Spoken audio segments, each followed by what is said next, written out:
What we know is a drop.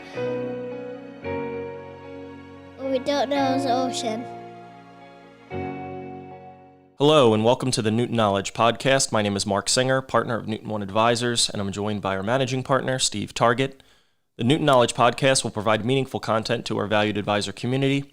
Our discussions will deliver unique insights into the people, processes, and products that make our industry so critical. Newton One is a national life insurance planning firm delivering customized solutions structured to help clients and their advisors engaged in solving estate planning, wealth transfer, business succession, and executive benefits challenges.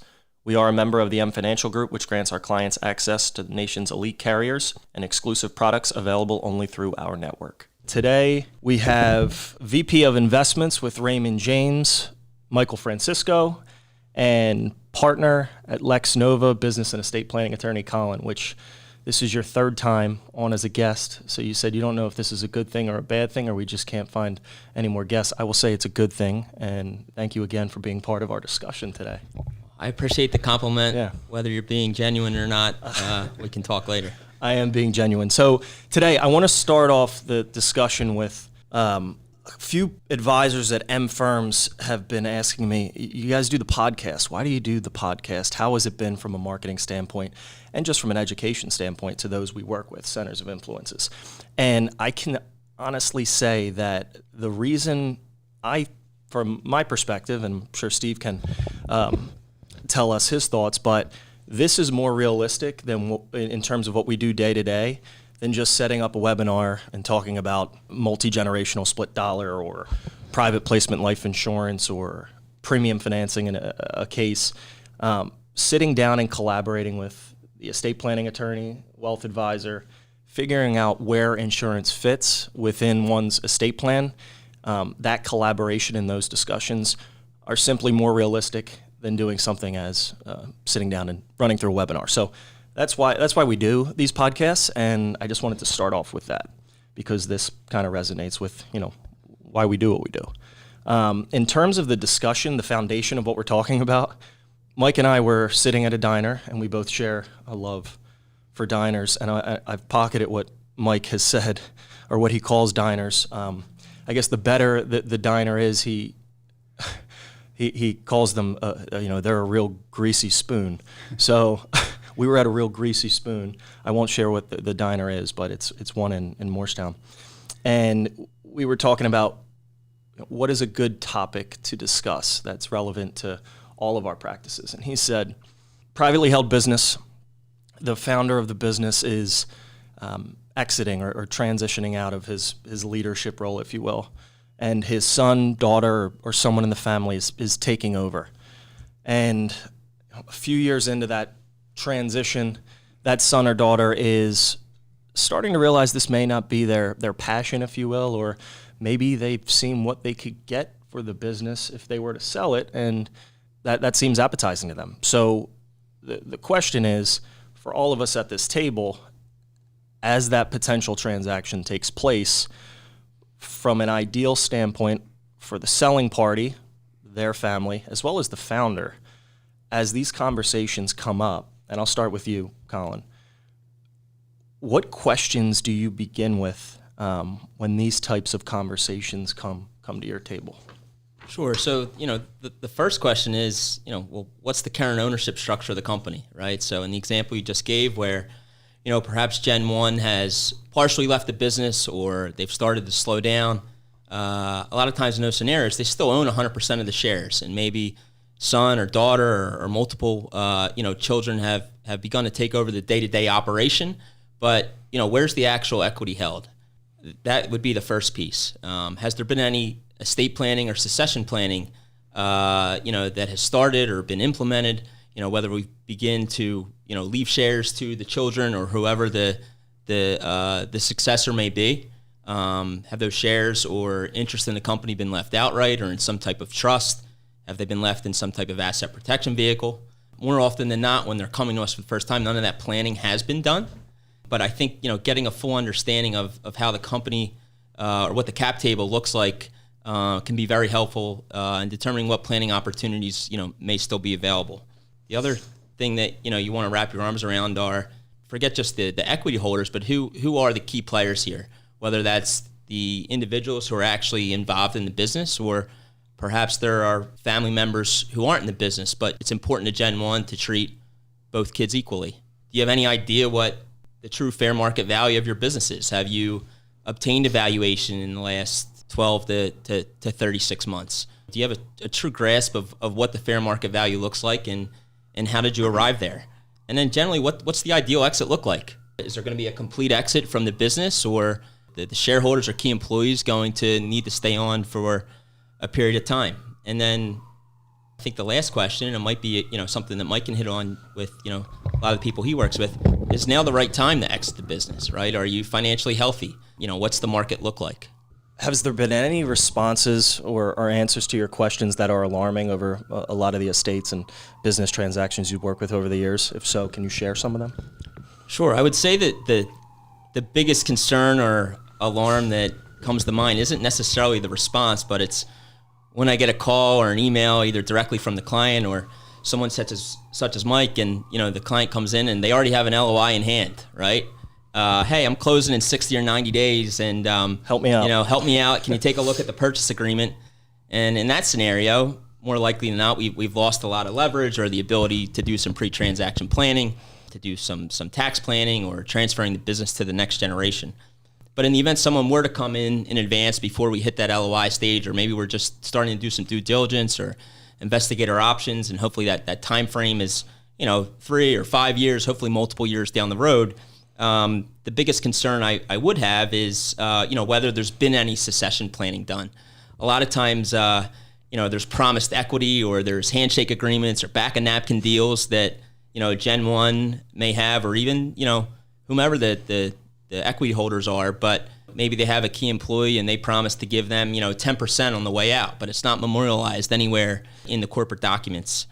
And then conflicts of interest or differences in opinion between some of the family members involved in a closely held business, right? A lot of times for Gen 1, where there's more emotional ties to the business, they may care more about business continuity, or making sure that their management or their key employees who've been with them for decades are taken care of, or they have jobs at the end of the day. Where as businesses pass on to the next generation, a lot of times Gen 2 may say, okay, well, what's that payday look like? Let's look for the opportunities to cash out. I also brought up the issue where maybe one child's involved in the business and the other one isn't. So there's a lot of things to take into account. Mike, you and Colin have worked on a few engagements together. When do you prefer to get involved? Obviously, well before the LOI is handed in, but is there any specific point or? Yeah, I mean, the broad answer to that question is really the earlier the better. To put a number on it, though, in all seriousness, 2 to 3 years in advance of a potential transaction is ideal, because we get to really learn, ask questions, know who the key players are, start to scenario plan with the business owner and the family on what is likely to happen should you go down this path. Our situation is relatively unique in that our expertise really comes into play post-sale, but we are the quarterback, leveraging all the different experts and relationships that the business owner is going to need. I call them the deal team.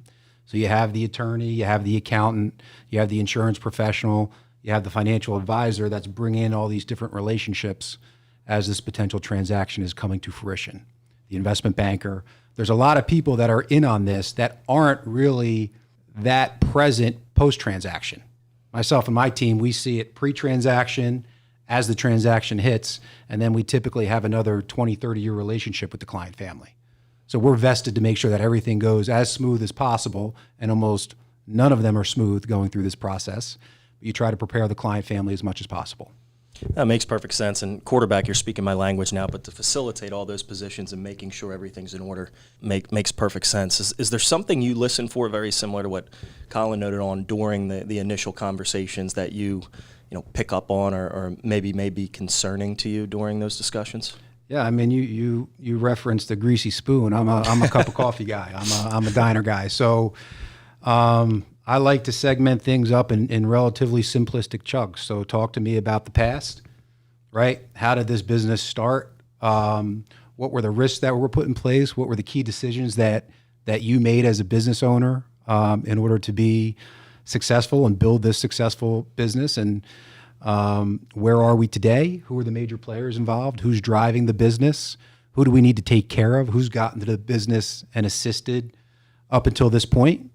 And perhaps the most important question that I'll ask a business owner as they're getting ready to go down this path is, what do you plan to do next? And if that answer is not really well thought out, there's got to be some serious soul searching and dialogue there, because post-transaction, 12, 18 months out, you want that business owner to be happy that he or she sold that business. And if you don't have that question answered, that successful opportunity may be in jeopardy. Where does your team, or how does your team get involved in terms of finding out the actual value of the business, or determining the valuation of the business? So that's a really good question, because there's actually two valuations that are important. In one instance, and this is where Colin comes in, and we've had a lot of history here where he's done a great job, when you're doing estate planning and you're trying to shelter taxes later in life, post-transaction, you want the lowest valuation possible on the business. So we'll direct the client family to go get a valuation through a reputable accounting firm to get a low valuation, and then Colin comes in and he brings his toolbox and he goes to work on the estate planning end to avoid taxes.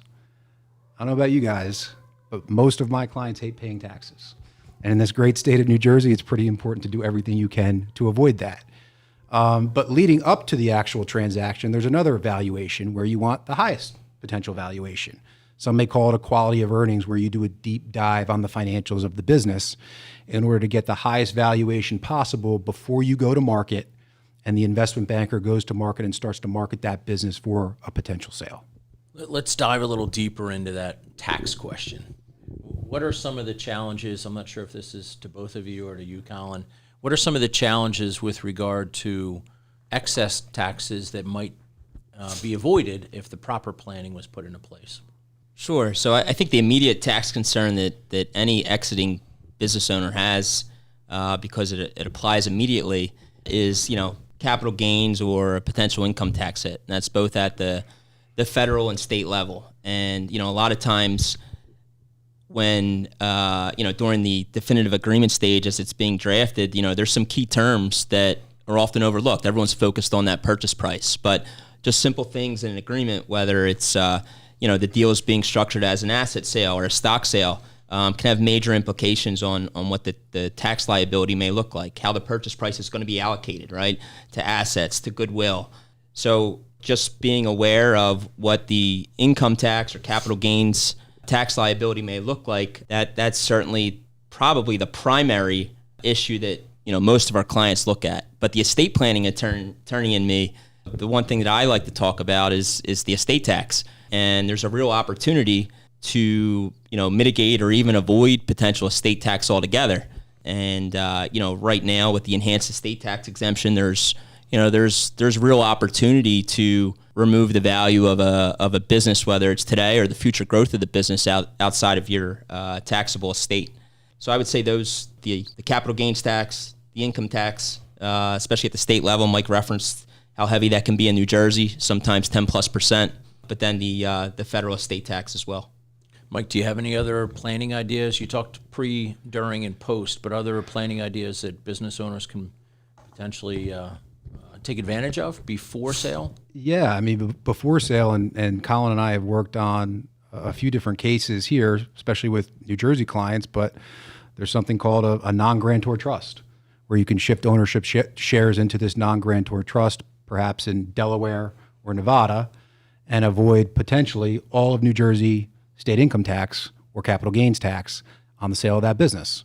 So a $10 million sale, that's roughly, we'll round it up, $1 million worth of state tax savings. A $100 million sale, it's a $10 million savings. These are significant techniques that one can use if we go through that planning process and that discussion and discovery process 2 to 3 years in advance of selling that business. I had another client who was a C Corp, held the business for 5 years, and qualified for something called Section 1202 of the tax code. That particular client was able to avoid almost all of the federal capital gains taxes on the sale of that business. So again, $100 million sale, Cap gains taxes are going to be what? 23.4% for that particular person? Roughly $20 million worth of federal tax savings. That makes a big difference when you go to sell your business, because people get a little bit hung up on the number of what you're selling for, but the more important number is what you actually keep post-sale. It's real money. It's real money. Real money.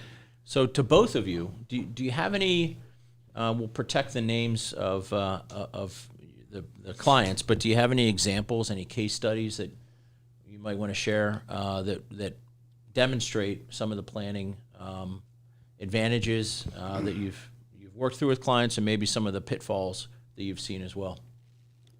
Sure. So, Mike just touched on the capital gain or the income tax savings, especially for our New Jersey clients, where the income tax, as I mentioned, can be 10+%. We had a client in the last few years who sold their New Jersey business. It was a tech company for $40 million.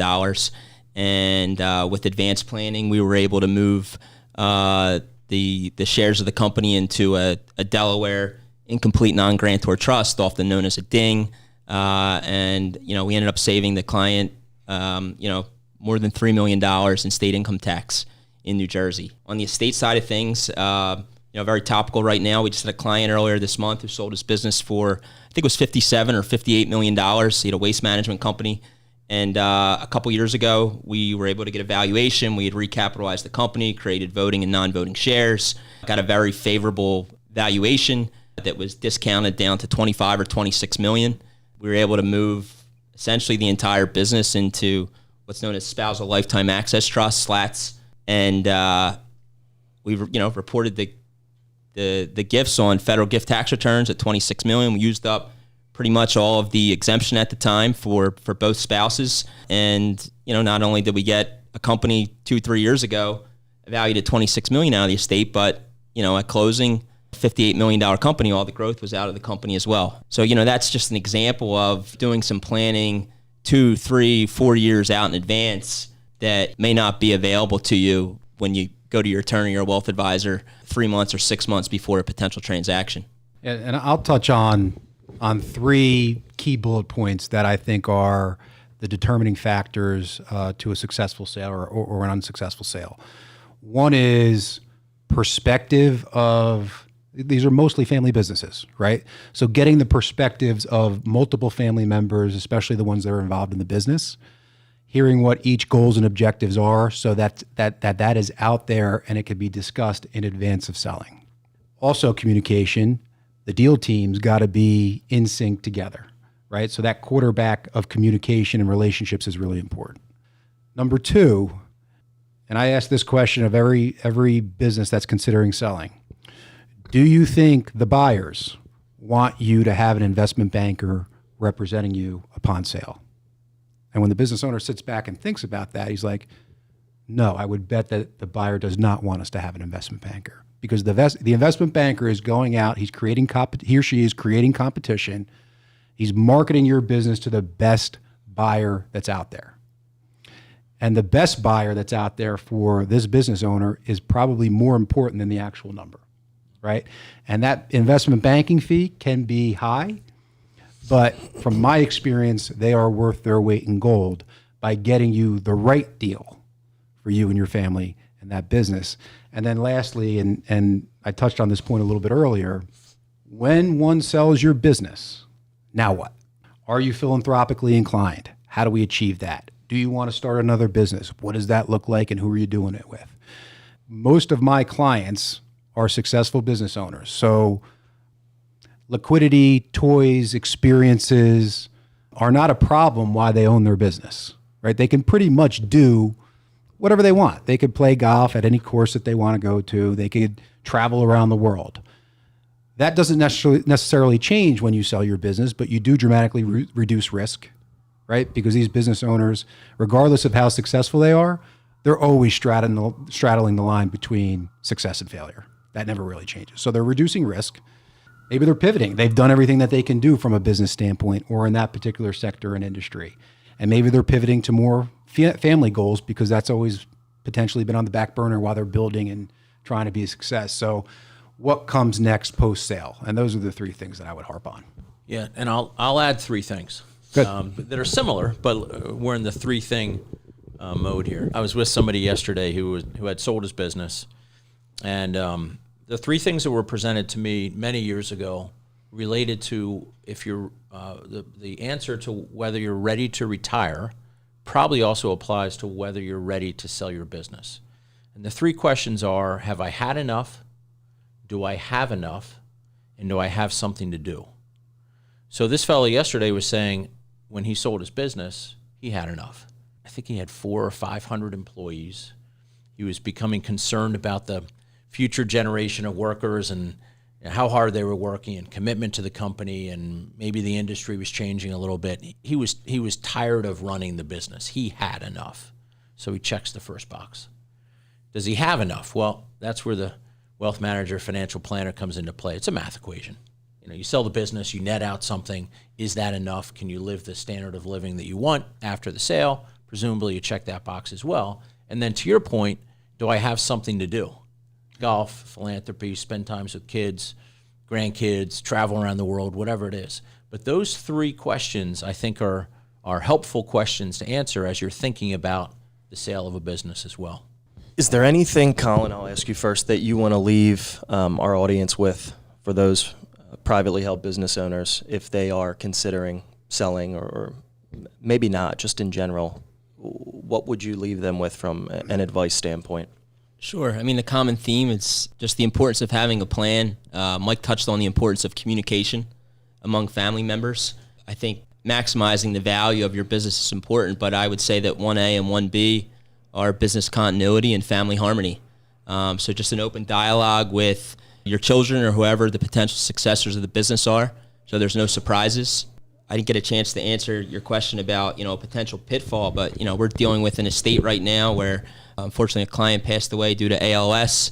So, he spent 4 or 5 years, really suffering, but nothing had been done with the business. And he had a will, before he came to us, or before the family came to us, that was, 8 to 10 years old, that left a very successful car dealership to his son, who had actually run the business in the interim and really grew the business. And there was a significant estate tax. And in the will that was drafted, it said, I leave all my other assets to my children who aren't in the business, recognizing that the value of the dealership and some of the ancillary businesses, the bulk of the estate was going to his son. And it said, and, as a result, the way the attorney had drafted the document was, my son's going to be responsible for the estate tax.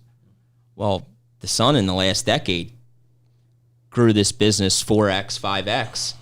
And now he's stuck with this, not stuck, but he's got a great business, but stuck with this huge estate tax. And, I don't believe that was the intent of dad, or at least if he knew what son would be left with, that would be his goals and objectives. But just simple things and the ability to revisit and plan in the future. And again, that caused family disharmony, right? Because he went to his sisters and said, wait a second, you are receiving some assets. I need some help here, though, or else I'm going to need to take out a loan to try and pay this estate tax, or look into other opportunities to try to at least defer some of this estate tax. And, without getting into the weeds, there's some different things you can do. But just planning and communication, open dialogue with the next generation as well as your employees. So that would really be my takeaway. It brings everything to life. It's such an unfortunate situation, but very good point on the positives of proactive planning. What about you, Mike? I know you hit on 3 of them already, but is there anything you want to leave our audience from a private business owner standpoint? Yeah, I think upon sale, the lens still has to be looked at from a business standpoint, because when a business owner sells, some of their identity changes, right? Because they've always owned this business and everybody knows that person is that. A lot of the relationships stemmed from business, friendships, network, values, culture. And upon sale, in my opinion, people think it changes, but I would disagree. I think you're just in a different business now. You might be in the asset management business because you have a liquid portfolio, and you should still look at that portfolio as a business. Or perhaps you're in the real estate business, or a combination of the two. And now the legacy, the culture, the values might shift from an actual business to the family business that is still intact. So maybe a little bit different way of explaining it or looking at it, but I look at the business continuing. You just do something different now. Great point. A little more lighthearted questions so our audience can get to learn and know you guys better. I'll start with you, Colin. If you could create a holiday, what would it be called and why? It would be called Super Monday, and it would be the Monday after the Super Bowl that the entire world would have off. Well, at least here domestically or here in the Philadelphia area, and hopefully we have a Super Monday to celebrate a couple weeks ago. I know I have a Giants fan to my right. That was always my idea. I know it's not the most original, and there's actually a good chance that it comes to fruition. They've talked about lengthening the NFL schedule to 18 games, which would actually have the Super Bowl take place President's Day weekend. So beautiful. I think that President's Day Monday could turn into to my Super Monday holiday that I would create. I'll endorse that. Yeah, I support that wholeheartedly. Mike, did we pick one for you, or what question would you prefer to answer? Or I think you were going to ask me about a fictional world. Yeah, fictional future world that you would want to live in. So this is also somewhat timely because I'm a big fan of the movie Groundhog Day with Bill Murray. Bill Murray. And you guys might remember Needle-Nosed Ned the Head. He's an insurance guy, the guy that steps in. Yes. That watch out for that first step. It's a doozy. You never want to be that guy. But being able to relive a day over and over again and essentially perfect the day, I feel like is something that we're trying to do on a day in and day out basis. If I were able to do the same day over and over again, I would get to see a lot of different experiences that I wanted to see throughout my life. Like Bill Murray, I would perfect the piano. Perhaps I'd be a little bit better at my golf game if I got to practice that over and over again all day. But the idea of it really intrigued me. And again, Groundhog Day is coming up, and it's something I always watch and laugh at. So yeah, I'd be Groundhog Day and I'd be Bill Murray. You know, what's crazy about that movie is they say in order for Bill Murray to do everything he did in the short clip that they played in the movie, he relived Groundhog Day over and over again for about 12 years. Jeez. That might be a little long for me. Yeah. A little bit. But you'd have unlimited time. It's true. And if I could just add, on Super Monday, kids would need to go to school. I second that. Thank you both for joining us. Colin again for the third time and Mike for the first time. You guys did great, and I always take something away from when you guys have conversations with us on very important topics, and hopefully our audience has too. Really appreciate you having me. Yeah, thanks guys. Always a pleasure. Thank you. Go Birds. Edit that out. Bye.